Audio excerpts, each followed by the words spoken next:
Hello and welcome to another video lesson with Mr. Roman. Today we're going to be talking about section 3.1 in your geometry books. First concept we're going to deal with is the idea of parallel planes. So parallel planes are two planes that do not intersect. So here if we look at the drawing, the red plane here and the black plane would be considered two parallel planes. So they will continue in forever in this direction here, in a horizontal direction. The red plane also will continue in this direction forever, but the two planes will never intersect each other. However, if I take a look at the green plane here and the black plane, then I can see that these two are going to be intersecting. So the green plane travels like this forever in each direction, and the black plane crosses it going like this.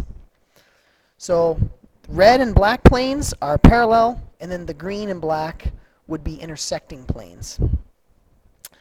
Next, we have parallel lines. So parallel lines are two lines that do not intersect and are coplanar. Now remember, coplanar means that they are on the same plane. So here, if I have this blue line, would be considered coplanar if it's on the plane, and then this green line here.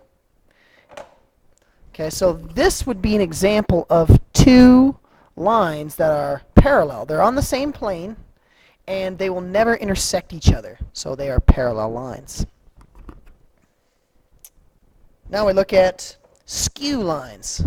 So skew lines here are two lines that do not intersect and are not coplanar. So in the diagram, if I were to draw a skew line here, let's go ahead and throw this. The green plane is intersecting, and let's go ahead and throw this red line through the green plane. So here we can see that the red line here is on the green plane, but it's not parallel. It's not parallel to the green and the blue lines, but at the same time it's not going to intersect them either. So the green line and the blue line are going to really just travel straight over top of this red line, and the red line is just going to travel underneath there like this. So the red line would be an example of a skew line. And then next we'll talk about transversal. So transversal is a line that intersects two or more coplanar lines at different points. So here in this diagram, let's go ahead and let's make some lines here. And let's go ahead and assume that all these lines are on the same plane, so they are all coplanar. Okay, so these are all coplanar lines, and we can name this line N. This can be line P, and this can be line K. Here, line K is actually a transversal that is cutting through line P and N at two different points. So line K hits line P at this point, and then line N at this point.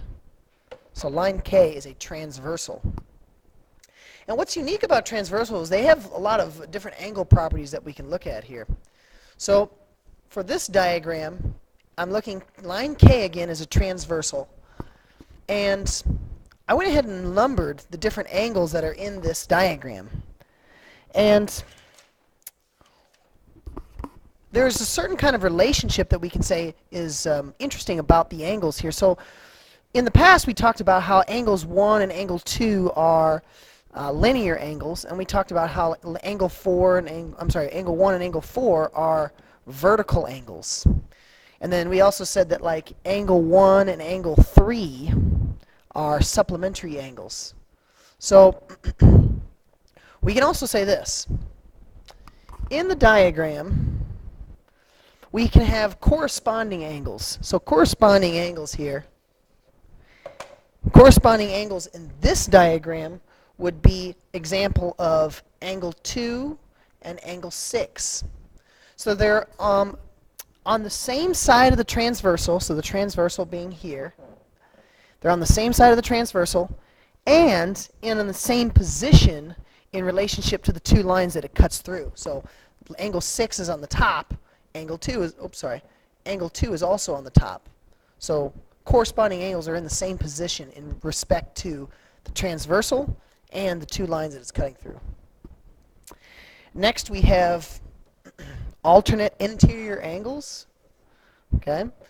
So alternate interior angles, when it says interior, what it's really referring to is the inside of the two lines that the transversal is cutting through. So we can say that this region here in the red is what we would call the interior.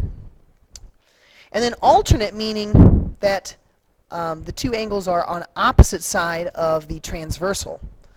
So in this diagram, alternate interior angles would be angle 5 and angle 4.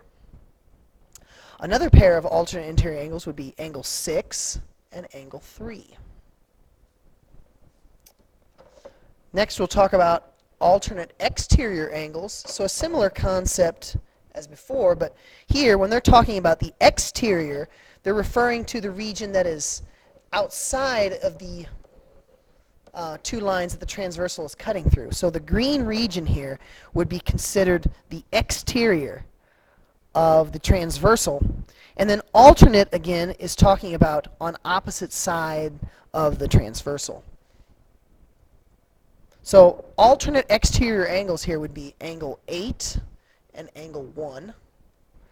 Angle 2 and angle 7 are a pair of alternate exterior angles. And lastly, we'll talk about consecutive interior angles. So consecutive interior angles. So consecutive meaning that they are right in a row or right next to each other. That's what consecutive means.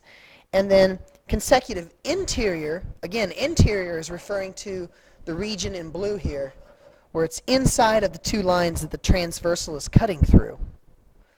So corresponding interior angles, consecutive interior angles would be angle 6 and angle 4, or angle 3 and angle 5 would be consecutive interior angles. Tune into the next video to have the homework assignment for section 3.1.